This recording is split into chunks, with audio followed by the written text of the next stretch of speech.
In today's video, we will talk about indirect questions. Let's take a simple question in English. Where is the bank? Oftentimes, you want to ask this in a more polite form.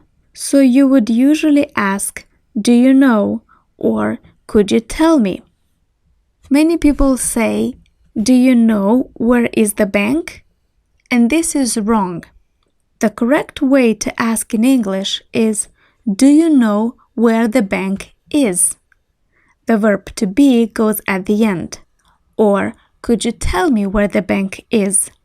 Let's analyze this and see why this is happening. In this case, you have two questions. The first question is, where is the bank? And the second question, the bigger one, is, do you know? Or could you tell me?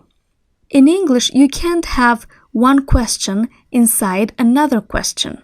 That's why, for the one inside, we will turn it into a positive statement.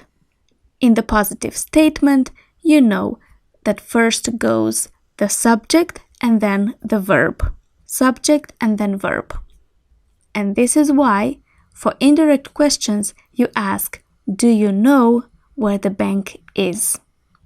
Let's take another example. We have the question, what is her name? For the indirect question, this would be, do you know what her name is? Or could you tell me what her name is? So the rule is that the inside question turns into a positive statement. When you have this in mind, it's easy to do the other types of indirect questions. For example, we have the following sentence. How often do the buses leave? You would respond the following way. The buses leave at 6. Notice here again we have the buses leave, subject and then verb. So to make it into an indirect question, it would be, do you know when the buses leave?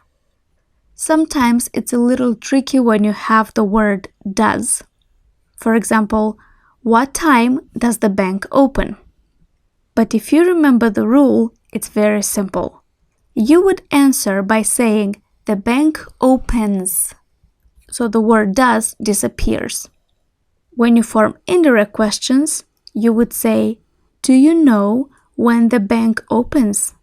Could you tell me what time the bank opens?